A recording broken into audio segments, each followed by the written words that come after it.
Diabetes, the butter with the sweet. And that's no mistake. We've heard of the bitter with the sweet, and some of us are more experienced at that than others. But I'm talking about the butter with the sweet. And I hope by the time we get to the end of this presentation, you understand why I chose that title. 1954, the United States tested the largest nuclear device they would ever test in the history of bomb testing, and they tested it in the South Pacific in the Marshall Islands. They spent many days, months, setting this thing up. They planted the bomb on the island. They waited for the weather to be just right. And the morning came when they were going to blow this thing off. They pushed the button, and it sent this cloud of fire 100,000 feet into the air. This bomb was 1,000 times larger than the bomb they dropped on Hiroshima.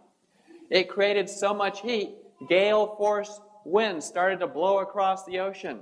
Neighboring islands had winds that were like a typhoon. It blew vegetation off these islands. It blew roofs off of houses. Well, the Marshallese were not amused. What is going on? Where'd all this wind come from? And when they discovered that there was some bomb testing going on, they rushed into court. They sued the Americans. They sued the rascals. And they won. And so the United States started handing out a whole bunch of cash to all these islanders. Everybody got money. Well, what do you do with money out in the middle of nowhere in the South Pacific on an island? Well, pretty soon they had to start importing stuff to spend the money on. Pretty soon they had a bigger bomb on their hand than the atom bomb. They had the junk food bomb. Crinkly packages floating in the ocean around the islands and all kinds of trash, and the health started to suffer. Their traditional diet had been tropical fruits and vegetables along with some fish. Now their favorites are Spam, frozen turkey tails, and convenience foods high in fat, salt, sugar, but very, very low in nutrition. Things have changed for them. For example, diabetes was unheard of prior to World War II and also this bomb testing. Now they have high rates of diabetes. As much as 30% of people over the age of 15, 50% of those over the age of 50 have diabetes. And the complications are piling up. The money's given them for their damages due to the bomb testing have not covered medical costs. They have high rates of hypertension, cardiovascular disease, kidney and eye disease, and amputations. Lots of amputations. Whole wards full of diabetic patients in different stages of amputations with wounds on their extremities. Now, I thought diabetes was inherited. Well, who did the Marshallese inherit it from? Oh, the Americans. Oh, well, you can't inherit something from another culture, can you? They inherited it from their grocers. How about the United States? We look at a chart here showing the different years and how many diabetics we had in our culture. In the year 1980, there was about 6 million diabetics. By the time we got to 2005, 25 years later, that number grew to nearly 21 million diabetics. Well, has the population of the United States tripled in the last 25 years? Gratefully not. That would mean we'd have 1 billion people. And so, no. And so, well, if diabetes is increasing so fast and it's inherited, then the diabetics are having a lot more children than everybody else. Well, we know that's not true because diabetics have a hard time having children.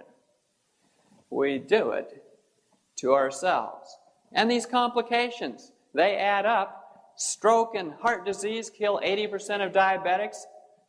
3/4 of diabetics get high blood pressure and blindness. Macular degeneration and retinopathy affect 24,000 new cases each year. People saying they can't see, going on the list of people that need blind services. It affects the nerves everywhere in the body. In the hands and feet, we call it peripheral neuropathy, pain or numbness. In the wrist, we have carpal tunnel syndrome, much more likely in the diabetic. And then the nerves that go to the intestines are affected, and you get slowed digestion of food. And amputations, this is why I got interested in diabetes. They kept sending the patients to me. Dr. Clark, this patient needs their lower limb chopped off. And you can see this gentleman's definitely missing something here. This gray stub is obviously not normal, but notice the other side is also artificial. 2 artificial limbs there. And in the year 2001, 81,000 lower extremity amputations took place in diabetics. That's a lot of disability. And how about the brain? It affects the mood. It affects the memory. It affects the disposition and the character. We had a gentleman came to live with us to get his diabetes under control. He didn't know he had diabetes until his wife started getting very hard to get along with. I mean, the lady just wasn't what she used to be. He decided it was time for her to go. He was going down to see his lawyer, got to divorce the gal. And they couldn't figure it out. He'd been the nicest guy all his life, and now everything seems to be trouble. And they checked him out.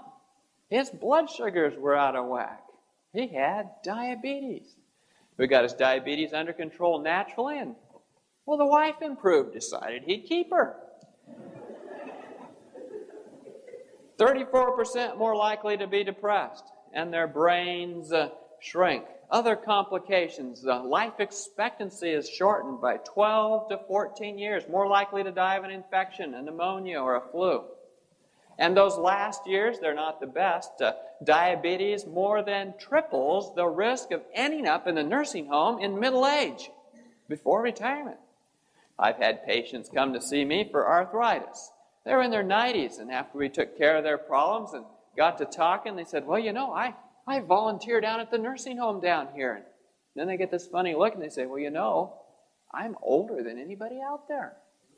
Because there's a lot of people out there because of diabetes. Well, what's the earliest record of diabetes from history?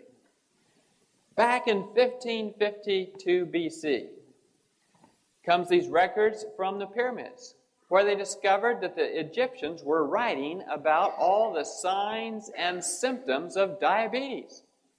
Now, can you think of people who were in the land of Egypt back in 1552 BC besides the Egyptians?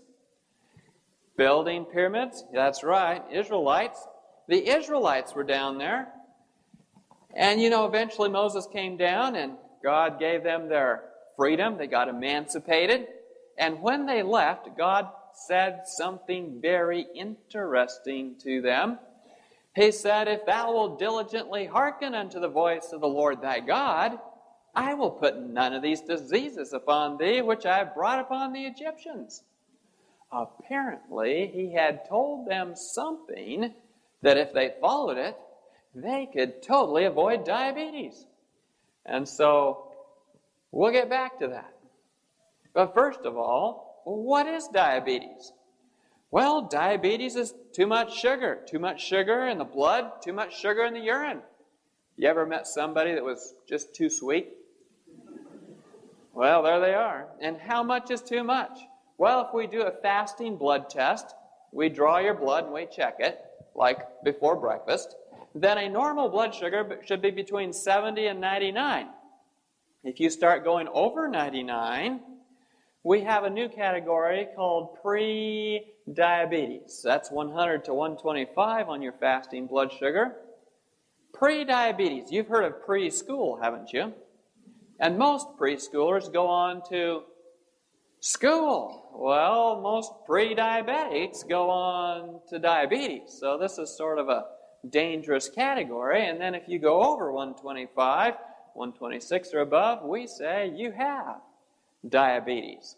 That's one of the tests. We'll talk about another test in a bit, but a fasting blood sugar. Well, if diabetes is too much sugar in my blood, too much sugar in my urine, it's obvious that it must be caused by sugar, right? Well, that's what Dr. James Anderson of Kentucky University thought.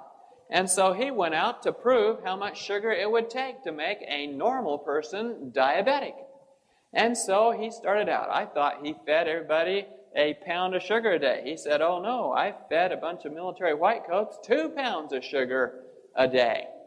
2 pounds of sugar. Wow. And so they looked at their blood, they looked at their urine, they watched them, they wanted to see if they would develop diabetes. First day, no changes in the blood, no changes in the urine. Second day, no changes. First week, second week, no changes. 13 weeks went by and no changes in the blood sugar or sugar in the urine for these young men. Well, he decided it was time to quit that process and try something else. Others got involved. Other people started doing research, and they started looking at other things besides sugar. They decided to look at fat. And so across the bottom of my slide there, you can see I have dietary source of fat. Then we're going to look at different contributions of fat. If you're getting most of the fat in your diet from vegetable sources, and you're getting low fat, such that your calories coming from fat are 17% or less, your risk of diabetes does not go up appreciably. It does not go up much at all. But if you're eating lots of fat from any source, good, bad, indifferent, total calories 46%, 46% of your calories coming from fat, your risk of diabetes goes up 40%. So fat is a big contributor. If you're getting certain fats that are dangerous, such as trans fat, just 3% of your calories coming from trans fat increases your risk of diabetes by 44%. Well, where does trans fat come from? Hydrogenated vegetable oils, partially hydrogenated, margarines, shortenings. But anytime you take any oil that is monounsaturated or polyunsaturated and you fry with it, you make trans fat right in your frying pan. So good luck, New York. You outlawed trans fat in the restaurants. You can haul anything you want into that restaurant, but by the time it goes through that deep fat fryer, you're going to have trans fat. And so this is a dangerous fat. And 3% of calories, average American gets about 5% of their calories as trans fat. Well, what about cholesterol? 270 milligrams, a little more than is in one egg per day, will increase your risk of diabetes by 60%. Cholesterol is dangerous. Well, how about eggs? They said eggs were good for me. Recent study came out. 1 egg a day will increase your risk of diabetes by 65%. So the cholesterol in egg is no better than the cholesterol in anything else. It's all cholesterol. And then if you're getting most of your fat calories from animal sources, we're talking saturated fat, or from coconut oil, your risk of diabetes goes up 64% if you're getting 36% of your calories from that source. So this is part of the story. They did a study on animals. This is human beings. On animals, if they fed them 75% of their calories as fat, their risk of diabetes went up 310%. So fat is a huge contributor. Are there good fats? There sure are. One source of good fats is the nuts. Nuts are definitely going to be better for you, especially if you get them in this fashion here with the whole nuts. Nuts have oils along with enzymes. Nuts are not highly refined oils. And so in one study, eating 5 servings of nuts per week reduced the risk of diabetes by 30%. That's pretty good. Well, news item. How are we going to tell the people we found the weapons of mass destruction? Fat burgers and French fries. How many American soldiers died in Vietnam? Yeah, around 58,000. How many people do you suppose die every year in America from these things? About 300,000. About 300,000 from lifestyle things, including diet. And so this is a huge hit. More people die of these than any war we've had. So why aren't people out there picketing, fast food restaurants? Well, it'd be good if they would, but it doesn't happen. And in the studies, fast foods are definitely associated with an increased risk of diabetes. For example, eating 2 fast food meals per week, not per day, per week, increases your risk of diabetes by 100%, doubles the risk. And so fast food meals will definitely do it to you. Another thing that'll do it to you is liquid candy. What do they sweeten soft drinks with? High fructose corn syrup, which is a little different than just plain sugar. This stuff is very dangerous. It raises the inflammation in your body. It increases the likelihood of getting fat around the middle, especially in your belly. And it increases the risk of diabetes. In fact, 1 can of pop per day can increase your risk of diabetes by 83%. That's quite a lot. Well, let's talk about stimulants. Oh, I need my coffee in the morning just to wake up. I mean, if I didn't drink my coffee, I'd sleep all day. Well, some people think that. And when you drink that coffee, you get all this energy. Where did the energy come from? Does caffeine have calories? No. Well, where's that energy coming from? If a diabetic drinks caffeine, they can raise their blood sugars by 28%. What's going on? Did they put too much sugar and cream in the coffee? No. Caffeine makes your liver pump out more sugar so that you end up with a higher blood sugar. It increases your risk of diabetes. How about alcohol? Alcohol will destroy your pancreas. Alcohol will also destroy your liver. But your pancreas is where your insulin is coming from. You go destroying your pancreas and you won't have any more insulin and you're likely to get diabetes. Narcotics act like insulin, only they don't help your blood sugar. They just plug up insulin receptors. So it gives you insulin resistance. Narcotics like morphine and Vicodin and so forth. These are also dangerous. And smoking increases the risk by 60%. So stimulants are not helpful. They did a study up in Canada. They wanted to see if personality would affect the risk of diabetes. They looked at personality type by A and type B. You know what the type A personalities are? Very driven, they work hard, they want to get things done. They give type B personalities stress. And so type A personalities, they discovered up in Canada, had a higher incidence of diabetes than the type B personalities. Stress unbalances the body's hormones, increases the risk of central obesity, diabetes, and cardiovascular disease. Stress will do it to you. Well, here's a new word for you to learn: diabesity. It's a contraction between the word diabetes and obesity. They made this word up because there's such an association between the two diseases. And in fact, obesity is one of the most powerful risk factors for diabetes. So much so that people who are very obese have a very high risk of diabetes. In fact, over half of very obese people will develop diabetes in their lifetime. People who are underweight have a lifetime risk of diabetes of about 7%. Those who are normal weight, it's about 15%.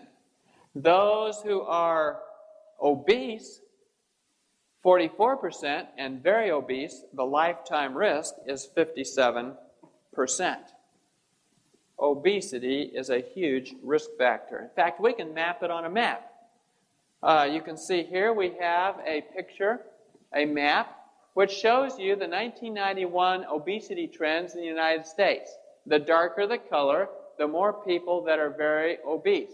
Notice Mississippi, for example, very dark on that chart. Over here we have the 1991 diabetes trends. Again, Mississippi is among the darkest on the chart. if we go 10 years later, everybody's gotten heavier. Notice Mississippi is the highest on the chart, and again for diabetes, the highest on the chart. You see, as we get heavier, we get sicker.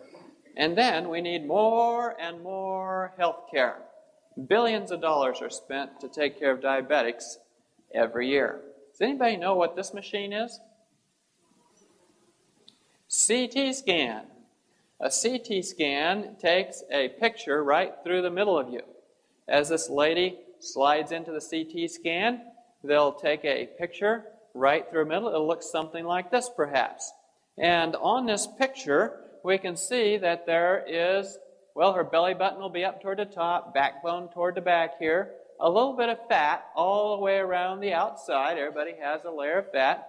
But notice there's also a little bit of fat in here by the organs. There's a kidney with fat beside it. That's normal. But now look at somebody who has diabetes and is overweight. Now you see much more fat on the outside. But not only is there much more fat on the outside, look how much more fat is on the inside. All around the organs. This is very dangerous fat. How dangerous is it? Why is it dangerous? Well, what would happen if I took a piece of meat and I shaved off the fat off of it and put that fat out on a picnic table at 100 degrees for a few days? What would happen to that fat? Melt. I see you wrinkling your nose. It would start smelling bad. It would go rancid. Well, that's exactly what happens inside you. You are about 100 degrees in the middle of you. I mean, if we check your oral temperature, it'll be about 98.6, but your core temperature is at a higher temperature. And this fat is always deteriorating. It's always going bad. It's always oxidizing, if you please. It's going rancid. Now, your doctor isn't going to tell you you're going rancid because you might get offended and go find another doctor. But that's exactly what's going on. And these rancid fats start going through your body. They call it lipid peroxidation. And these lipid peroxidation products cause macular degeneration, hearing loss, Alzheimer's, and I can't remember the rest of them. Kidney failure and other problems. It increases atherosclerotic plaque. So this fat is dangerous. It increases all the complications of diabetes. Now there's other factors. You see, when your fat cells get full and they've had as much to eat for that day as they can stand, they close shop. They shut their doors. They say no more food. It's kind of like you got through eating Thanksgiving lunch and you're all done eating and you can't decide if you're stuffed or the turkey was stuffed, but it's all stuffed, and you say, okay, I'm going to go for a walk. I got to, burn some of these calories. And you start heading down the street and your neighbor sees you and says, oh, come on over, come on, see. We're just sitting down to Thanksgiving lunch. Here, oh, we got something my grandmother always made. And here, get him a plate. He's got to try something. You go, no, I'm stuffed, I'm full. I couldn't take another bite. I'm just filled to the point of... And that's what your fat cells are saying to your body when you've had enough. The fat cell is totally filled up. It shuts its door. It won't take on any more sugar. And the sugar builds up in the immune system. Meanwhile, the insulin keeps trying to pump the sugar into the cells. And your pancreas keeps trying to put out more and more insulin. And pretty soon it cannot put out any more insulin. And it stops completely, or at least... start shutting down, and then you're in big trouble. Then your blood sugars are way out of control. Well, let's look at this on a physiology slide. This is my physiology slide. Across the bottom, we have a capillary. A capillary is the smallest blood vessel in the body. So small that only one red blood cell at a time can go down this blood vessel. And in your body, cells always sit on blood vessels. Here's a normal cell right there, right on the blood vessel. This normal cell then will get its nutrition, its oxygen, its water, its whatever it needs from the blood vessel right on that spot where it touches the blood vessel. Now, when it needs to eat, when it needs sugar, it will put insulin receptors down in the bloodstream. Insulin receptors are sort of like doorknobs. You know, you go to the door, you turn the knob, you open it. Insulin is like the doorkeeper. And so insulin comes along and binds to the door knob. It opens the door and sugar moves in to the cell. Notice that I only have one insulin receptor down in the blood. The rest of them are pulled in. The way the cell regulates how much sugar it gets is by how many insulin receptors it sticks into circulation. Otherwise, it pulls them up. Well, then you have a very overfed fat cell. It has had plenty to eat. It wants no more to eat. It is going to pull all of its receptors up inside.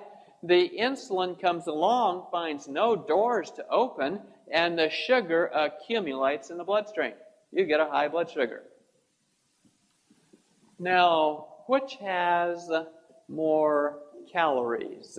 A gram of fat or a gram of sugar? Fat. And so 1 gram of sugar has 4 calories, 1 gram of fat has 9 calories.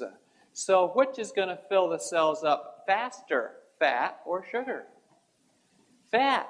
And so thus, the big reason why fat is a huger cause of diabetes than sugar. Oh, sugar is definitely involved in the problem, but the cause is largely fat. Now, on the other hand, the diabetics, they start exercising. They start moving. They came to a lecture and they learned they should get some exercise. And when they start exercising, the cell gets hungry. And when the cell gets hungry, it starts putting receptors down into the bloodstream. And then insulin comes along, binds to receptors, and starts opening the doors so that the sugar will move into the cell. What did we say made the cells hungry again? Exercise. That's right. Exercise. We'll come back to that. First, let's talk a little bit more about sugar. You know, they've come up with this thing called the glycemic index. How many have heard of the glycemic index? Yes. And the glycemic index, well, what is that? Well, glycemic means sugar, index means comparison. And it's a comparison to sugar. For example, sugar has a glycemic index of 100, meaning that it's 100% like sugar. It makes your blood sugar go up 100% as high or as fast as pure sugar. Makes sense. Cornflakes and milk have a glycemic index of 93, meaning that cornflakes and milk will make your blood sugar go up 93% as high or as fast as pure sugar. Broccoli has a glycemic index of around 20, meaning that broccoli would only make your blood sugar go up 20% as high or as fast as pure sugar. So you can see the difference. Basically, the glycemic index tells us what a certain food will do to your blood sugar. And so a high glycemic index food will make your blood sugar go up really high, really fast. Low glycemic index, not so high, not so fast. Well, what happens when you eat high glycemic index foods? Well, for rats, it will make them obese in a very short amount of time, 32 weeks. Have you ever seen an obese rat running around out in the countryside? No, they're all thin unless, of course, they're running behind McDonald's or something. But these rats are thin. If they got fat, then an eagle would see them or a hawk and swoop down and no more rat. What about human beings?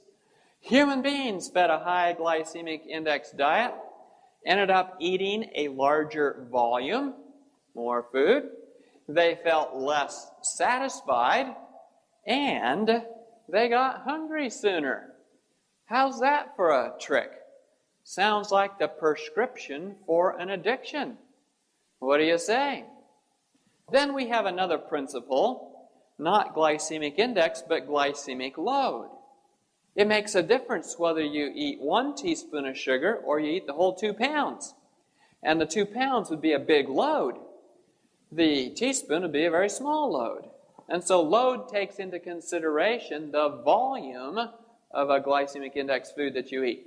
And so here we have some pictures of some high glycemic load foods.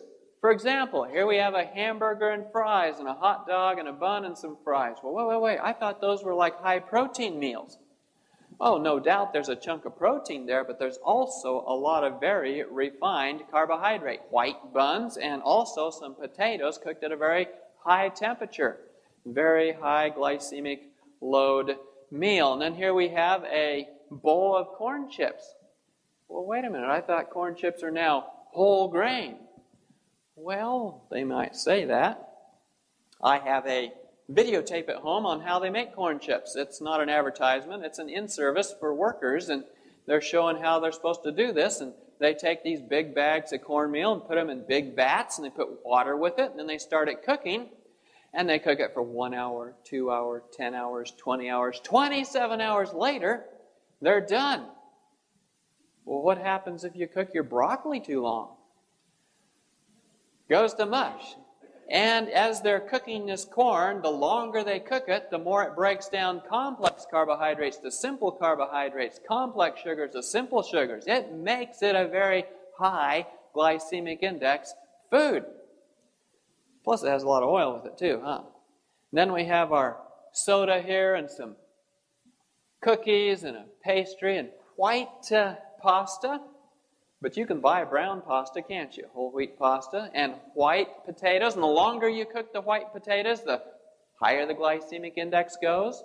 And then we have white bread and white rice there. On the other hand, let's look at low glycemic load foods. Foods that are low glycemic index and low glycemic load. We have tofu and olives and salad. And here's a avocado and sprouts and raw almonds and vegetables and peas and beans and brown rice instead of white rice and brown bread instead of white bread and oatmeal instead of cornflakes and milk. And then we have fruit here. Oh, wait. They told me when I became diabetic that I couldn't eat any fruit.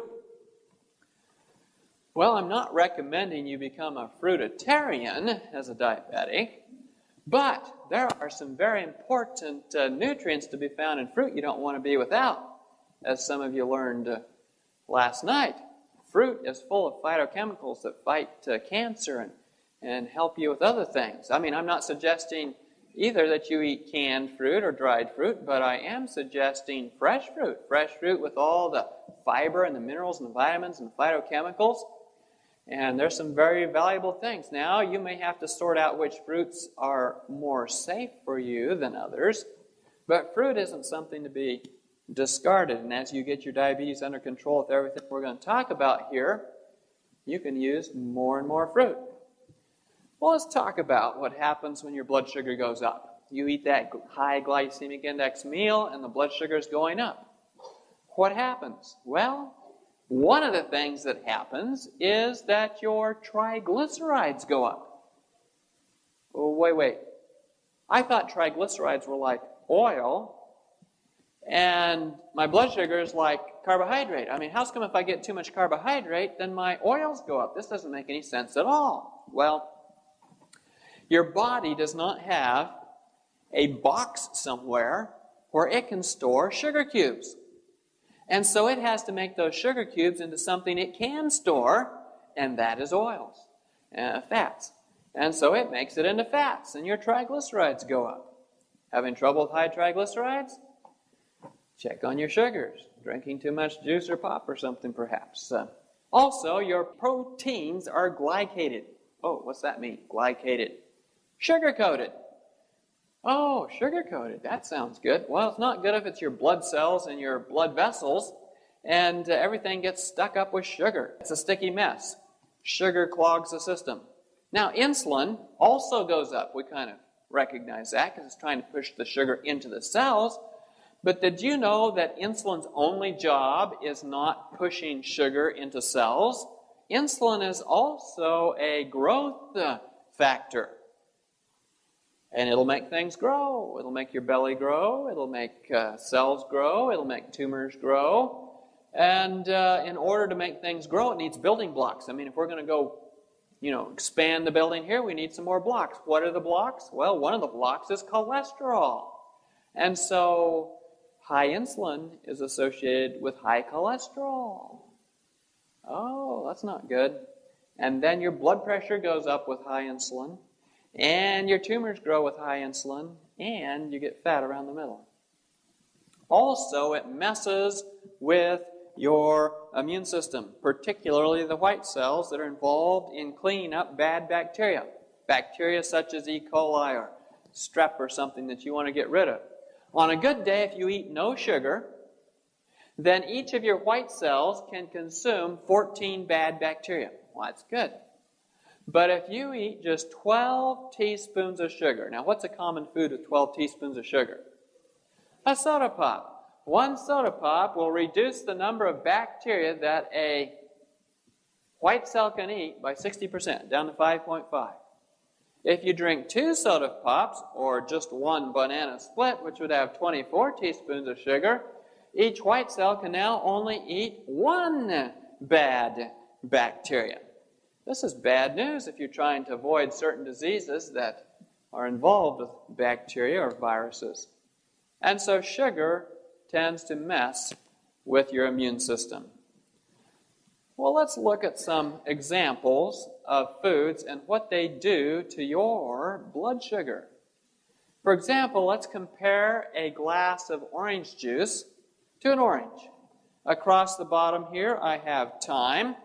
Up this side, on the graph, we'll have blood sugar. Now, this orange juice is good orange juice from down here at your favorite supermarket. I mean, it came in a carton, and it's all advertised on the outside of it that, you know, they want to make sure you're going to buy this stuff, and they want to make sure it's going to be good by the time you get to taste it. And in order for that to happen, they have preserved it. How did they preserve it? Well, among other things, they pasteurized it. Oh, what does pasteurization mean? Well, that means they heated it up to kill some of the microbes that might be in there that would make it go bad. And so, when they heated it up to pasteurize it, guess what happened? They break down complex sugars to simple sugars, complex starches to simple starches, and in the process, they made this product, as far as the sugars go, look very little different from pure pop. I mean, the sugar profile of orange juice differs very little from soda. And so when you drink this very, refined product that's had most of the pulp taken out of and the fiber, then your blood sugar goes up really high, really fast. And not only does it go up really high, really fast, it comes crashing down to the bottom. Oh, I'm just feeling so faint. It must be time for another orange juice. And so, yes, here comes another orange juice. And up and down and up and down. And diabetics do this quite a lot.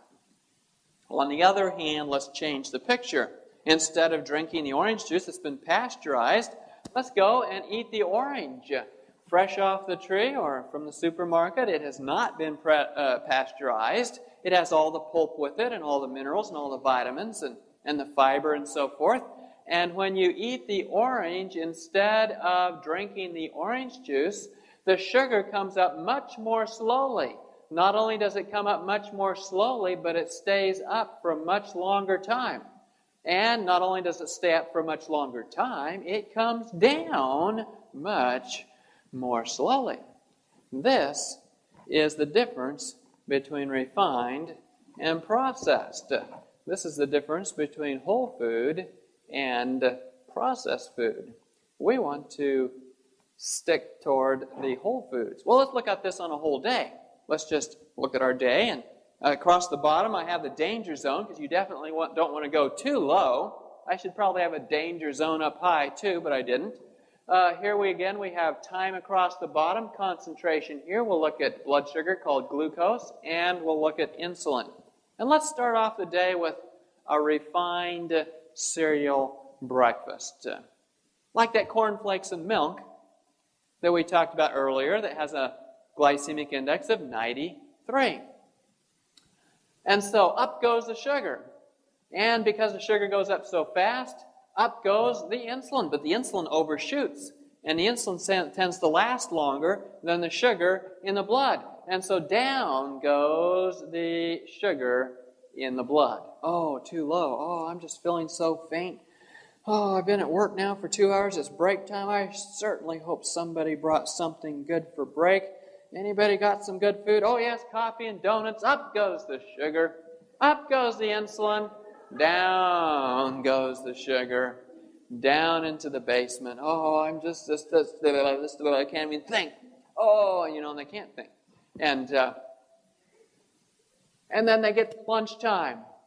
And lunch comes and they eat a protein-rich lunch like our hamburger and fries, but there's an awful lot of carbohydrate there, and again, up and down, and they can chase this all day long, and most of them do, and so they go to their doctor, and their doctor says, well, why don't you just, eat little tiny meals all day long, and then this green line will get coalesced into one long, low curve.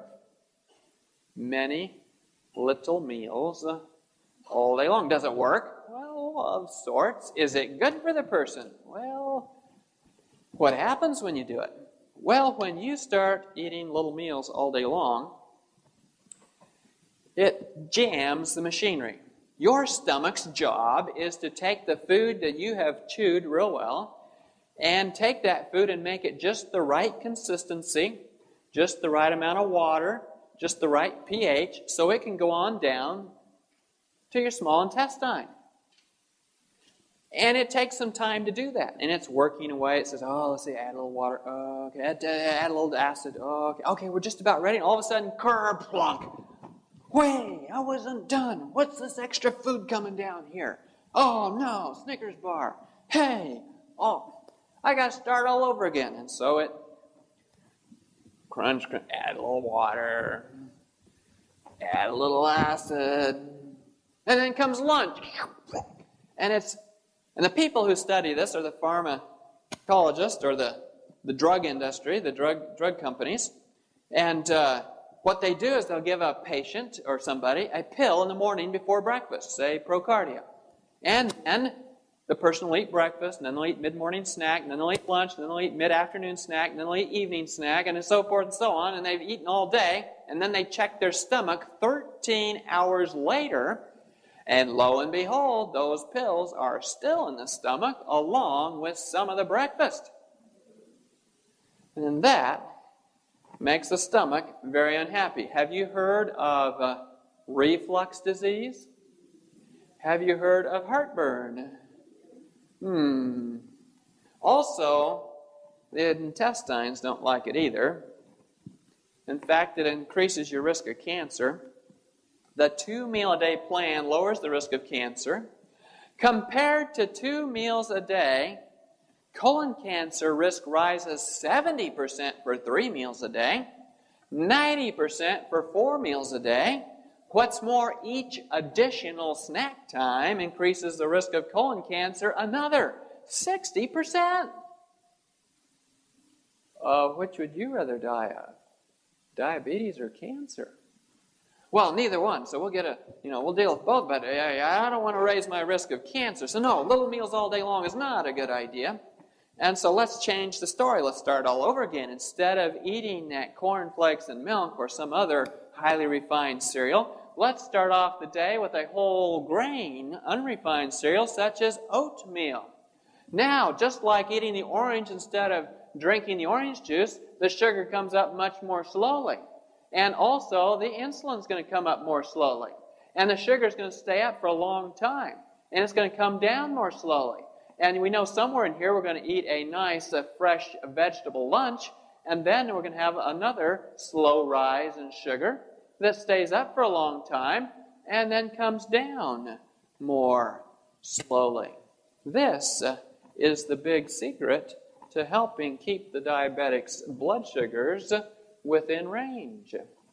Diabetics that are used to eating many meals all day long, when they go on a whole plant food diet, end up at lunchtime saying, hey, I'm not even hungry. I usually eat 3 times by now. It makes a big difference. Well, let's talk about sugar. We have to have it. Your cells run on it.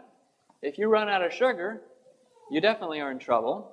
But you don't want too much. When your blood sugars go high, it tends to glycate the proteins, as we said earlier. It sticks sugar all over the proteins.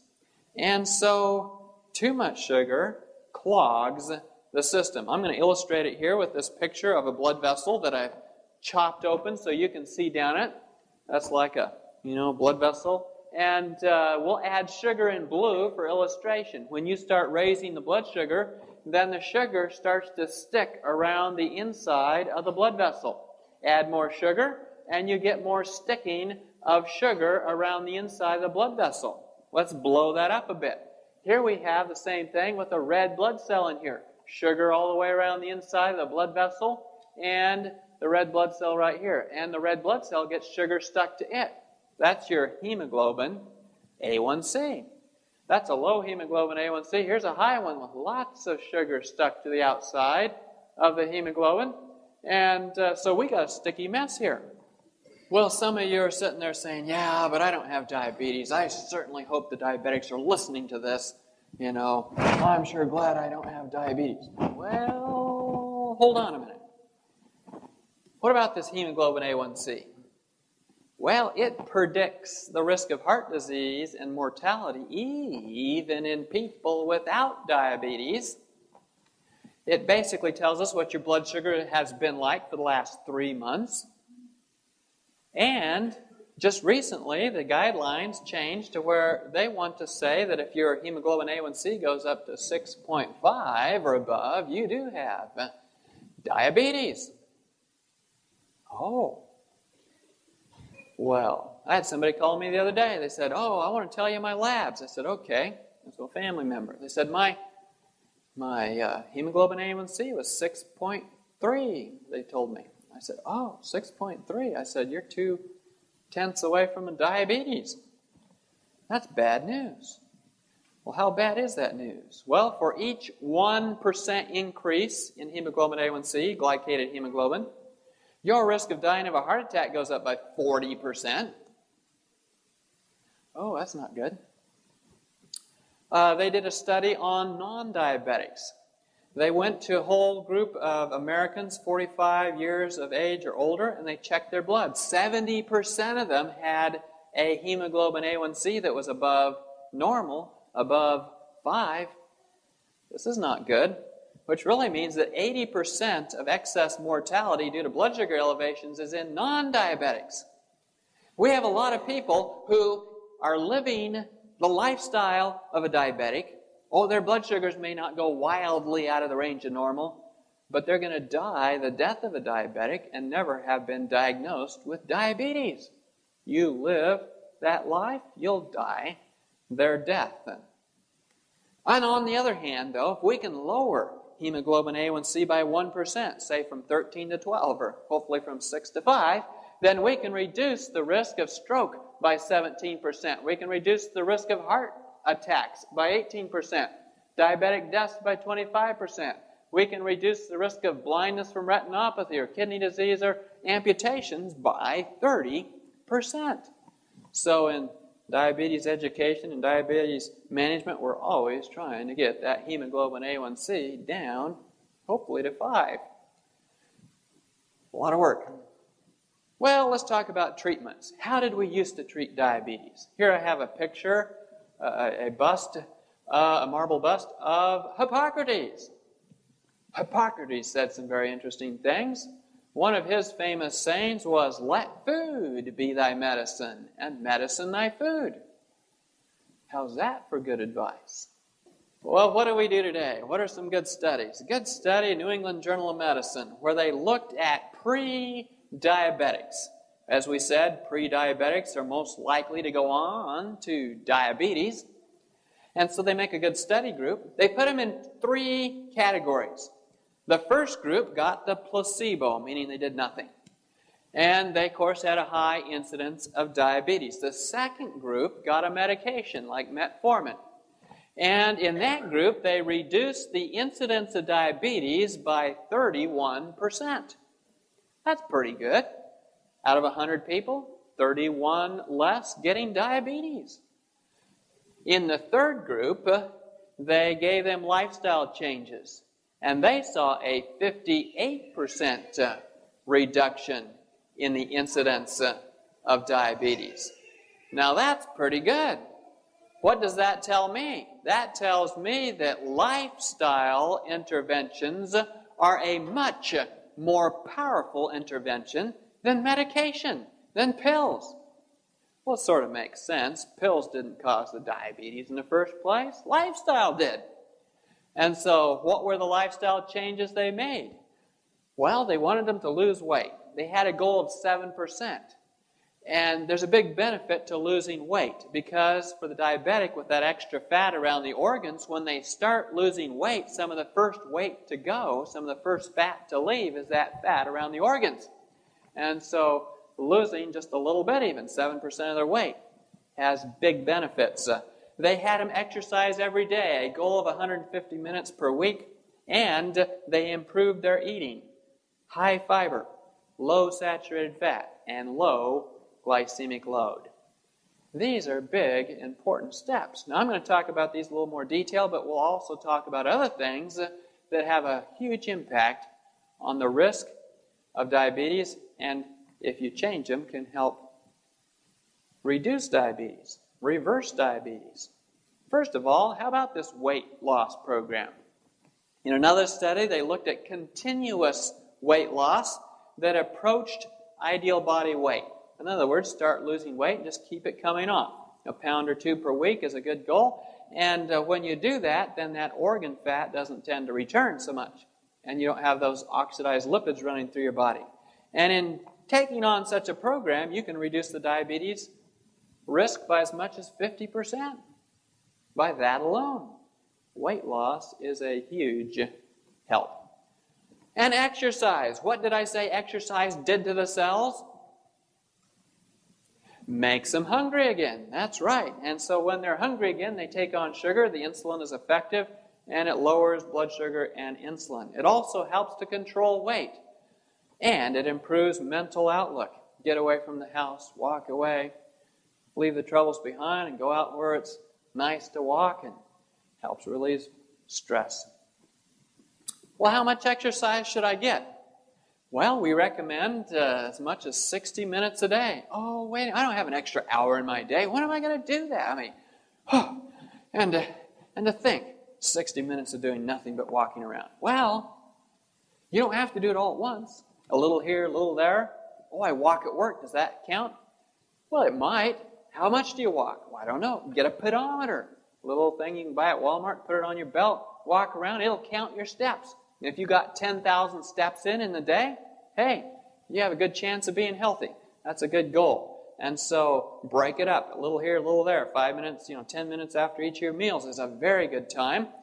And we found that that's very effective at helping diabetics keep their blood sugars under control. Also in the morning before breakfast. Some diabetics have trouble with their blood sugar going too low if they exercise in the afternoon. Not so if they exercise before breakfast. And so these are good times to exercise. In one study, they compared sedentary people to active people. Okay, the other thing they did is they put them on a diet that had less fat, was more complex, more whole foods. And grains have proven to be a big benefit for diabetics. One of the reasons has to do with the fiber. Replacing refined grains, such as white flour, with whole grains, such as whole wheat flour, can reduce the risk of diabetes by 70%, all by itself. In another study, when they increased the number of servings of grains from 0 to 3 servings per day, they decreased the risk of diabetes in the subjects by 50%. And so whole grains are very helpful. Another reason why whole grains are helpful has to do with the minerals. A lot of the minerals in the grains are in the bran or the germ, especially in the bran. And so when you're eating refined grains, you're not getting your minerals. And one of the minerals you especially need as a diabetic is chromium. Chromium helps the body process sugars. It's part of the mechanism about getting the sugar into the cell. And diabetics generally have no tissue chromium. Why? Well, it's because they're eating refined carbohydrates, such as sugar, which has no chromium. And if you're eating something like sugar that requires chromium just to be processed, but it does not supply the chromium itself, your body has to take from its own stores of chromium just to function, and you deplete your entire supply of chromium. Well, what do I do about it? Should I take chromium pills? Should I start licking bumpers? Well, the best place to get your chromium is to get it from whole foods. For example, 100% whole wheat flour has 8 times the chromium as white flour. Brown rice has 4 times the chromium as white rice. Same is true of magnesium, zinc, copper. A lot more in the whole foods than in the refined ones. So start eating whole plant foods. Other foods that are very helpful for the diabetic are from the cabbage family. Cabbage tends to potentiate the insulin. It makes it so your insulin stretches farther. It gives your insulin a boost. And so cabbage, we've had type 1 diabetics that sometimes cabbage was the link to getting them off insulin, along with some hydrotherapy. But cabbage is very helpful for reducing blood sugars and whole body inflammation. Well, it's time for a quiz. We're talking about whole plant foods. Foods that are not refined. Foods that haven't had anything stolen from them. So let's have a quiz here. You tell me, is this a whole plant food? No. No, of course not. This? Fruit, yes. Cream puffs or biscuits? No. How about Triscuits? A lot of discussion here, but they've probably been cooked an awful lot like those corn chips. And do they have a lot of oil? Yeah, so that's not good. All right. A fish? No. How about this one? Yes, okay, yeah, trick picture. Yeah, we've talked about the difference between orange juice and oranges. How about nuts? Good, okay. No. Okay. Milk? No. Oatmeal, good, yes. Beans, yes. No, white spaghetti, but you can get brown spaghetti, can't you? Different to whole grain spaghettis. Cheese? No. Corn? How about corn chips? Corn syrup? No, of course not. And eggs? They didn't grow on a tree. And white tortillas? But you can get brown ones, can't you? Yeah. All right. You get the idea. You see how that works. Let's talk about fiber. Fiber has no calories, but it's very important for your health. Fiber protects against constipation. Oh, who wants to die of constipation?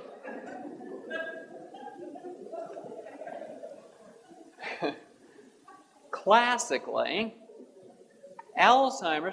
Parkinson's patients are chronically dehydrated and chronically constipated, even 20 years before they get their Parkinson's. One of the features, one of the big risk factors for Parkinson's, constipation. Fiber helps lower cholesterol and reduce heart disease, helps lower blood sugars and diabetes. We had a patient came into the clinic, had diabetes as a result of being pregnant, gestational diabetes. But they did not want to take drugs for fear of hurting their fetus, their baby. They did not want to take insulin for fear of hurting their baby. But then they had this problem with too much sugar, and that was going to hurt the baby. And what do I do? I don't know. And so when they came in, one of my colleagues said, well, let's try something. Let's put you on half a cup of oat bran 3 times a day and see what happens. Oh, that's a lot of oat bran. But she went home. She tried it. She did it. Oat bran muffins, oat bran cookies, oat bran waffles, oat bran and everything. But she totally controlled her diabetes, delivered a normal child, and then her blood sugars came back to normal naturally. Fiber slows the rate at which sugar enters your bloodstream. It causes the sugar to trickle in more slowly over a longer period of time. And so fiber is very important. Oh, well, so then do I, like this lady, eat what I want to eat and then just send a fiber chaser after it? Oh, well, that seems to work. But the best way is to eat your foods with the fiber naturally in the foods. Choose foods that have more fiber and are not refined. Fiber helps reduce certain cancers and obesity. And here's a study where they compared using white bread versus eating oat bran bread. And when the people ate oat bran bread, it reduced their blood sugars by 46% and their insulin response by 19%. Oat bran does benefit the diabetic. Now, toast. Did you know if you toast your bread, it lowers the glycemic index? It makes it so you're less likely to have a high blood sugar. Toasting the bread is a big benefit. You don't have to necessarily toast it quite that dark necessarily, but toasting is good. How about eating breakfast? How important is breakfast? Breakfast is hugely important. People who eat breakfast tend to eat fewer calories for the day, and they have lower cholesterols, and they reduce their risk of diabetes by 50%. So a regular breakfast, and a whole grain one at that, is very beneficial. Chewing your food. Do you have to chew Twinkies? Not much. So you have to choose food that requires chewing. Otherwise, it's not going to have this effect. But you see, when you start chewing food, your teeth are held into your jaws by ligaments. Those ligaments have nerves that go up to your brain. When you start chewing, it sends a message to your brain. Hey, he's chewing. The brain then sends a message down to the pancreas. Oh, guess what? There's food coming. Better put out some insulin and be prepared. And that's actually what happens. The insulin goes up ahead of the sugar, so your blood sugars aren't going to go so high, so fast, and you're going to be safer. And so start off your meal. If it's a vegetable meal, maybe some cut carrots or cut vegetables or something. If it's a fruit meal, maybe some raw almonds or some apples or something, so you get your teeth into the action and send the message to your pancreas to put out this insulin. Sleep. People who sleep 6 or less hours per night double their risk of diabetes. Sleep is important. And sunshine, vitamin D. If you don't have enough vitamin D, your risk of both type 1 and type 2 diabetes goes up significantly. On the other hand, they found that supplementing with vitamin D or getting your vitamin D up through the sunlight reduces the risk of both types of diabetes. Type 1 diabetes is what usually younger people get, and it's when their pancreas quits making insulin. Type 2 is when their fat cells get all filled up and they no longer will be able to push sugar into the cells. It's adult onset type diabetes. Water. Which is sweeter, a grape or a raisin? Why? Concentrated, that's right. So who do you think has a higher blood sugar? Somebody who's dehydrated or somebody who is well hydrated? Dehydrated, they're concentrated, and you can lower your blood sugar by sheer dilution just by drinking more water. Now, how important is water drinking? Well, I last practiced up at Parkview. That's my tag, in fact. Adventist Medical Center in Maine. And the employees of the hospital, employees are hard people to insure because they know what's available in the hospital and they want it. And so they're always showing up at the doctor and asking for, expensive tests. And so the hospital was trying to look at ways of reducing insurance utilization. And so they came to the wellness department and they talked to the wellness nurse and they said, well, what can we do? How can we lower insurance utilization? And the wellness nurse said, well, let's try something. Let's put water, bottled water, in all the break rooms. Okay, they decided to do that. And every Thursday, the central supply manager would come down the hall with his pallet truck and drop off cases of water at all the break rooms. It cost the hospital $25,000 per year to put water in the break rooms. But the employees, instead of going down to the pop machine, they'd pull out a bottle of water and drink it. When everybody was standing around doing nothing else, they'd grab the water and drink it. And in the first year, it reduced insurance utilization by the employees of that hospital by $240,000. And it did again the next year. and the next year. Huge return on investment. The governor of Maine came down and toured the hospital and said, "What are you doing? This is great. How can I do this for the employees of the state?" Also, drinking water will decrease diabetic neuropathy. It's one of the few things that's been shown to reduce the pain or numbness in the hands or feet that can often precede diabetes by a couple years. And so drinking water is important. In summary, diabetes is reduced by regular exercise, especially in the open air, where you get away from all your troubles and get lots of oxygen and so forth. And in the sunshine, where you get your vitamin D. It's helped by eating an unrefined plant-based diet, high in nutrition, minerals, vitamins, and phytochemicals, low in fat, high in fiber. And it's helped by making weight control a habit, drinking plenty of water, getting adequate sleep, avoiding stimulants such as tea, coffee, alcohol, tobacco, and by reducing your stress. And what's the best way to reduce stress? Give it to somebody else. God, He can handle it. Well, it's been done. Here's a study where they did this for 25 days. They took diabetics in on a residential program, and they fed them a special diet, exercise program with sunshine, rest, and pure filtered water. Patients' diet consists of a plant-based diet, low in fat, 10 to 15% of calories coming from fat, and no cholesterol, high fiber. The results? In 1 month, they lost 11 pounds. That's pretty good. 1/4 no longer needed insulin or drugs to control their blood sugars. Some of them were on very high levels of insulin, by the way, who stopped using insulin. Those who still needed insulin saw their requirements cut in half. Their blood pressures dropped from a dangerous 155/81 to a safer 132/77. And 81% had complete relief of the pain or numbness in their hands or feet called the peripheral neuropathy. Diabetes caused by lifestyle is reversible by changes in lifestyle. Well, what kind of diet have we been talking about? It's the original diet, the Bible diet, the in the beginning diet.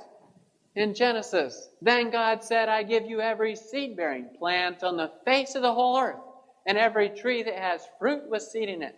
They will be yours for food, and you'll eat the plants of the field." Just think if everybody stuck with that. Remember we said that when God emancipated the Israelites out of Egypt, when Moses took them on the Exodus, that He told them, "If thou wilt diligently hearken unto the voice of the Lord thy God, I will put none of these diseases upon thee, which I have brought upon the Egyptians." If they just stuck with that original diet, diabetes could be unheard of among them. Now, do you understand why I chose the title, Diabetes, the butter with the sweet? It's the fat that fills the cells up more than twice as fast as the sugar, making the cells resistant to insulin and resistant to sugar. But it's the sugar in the bloodstream that causes all the complications and the signs and symptoms of diabetes.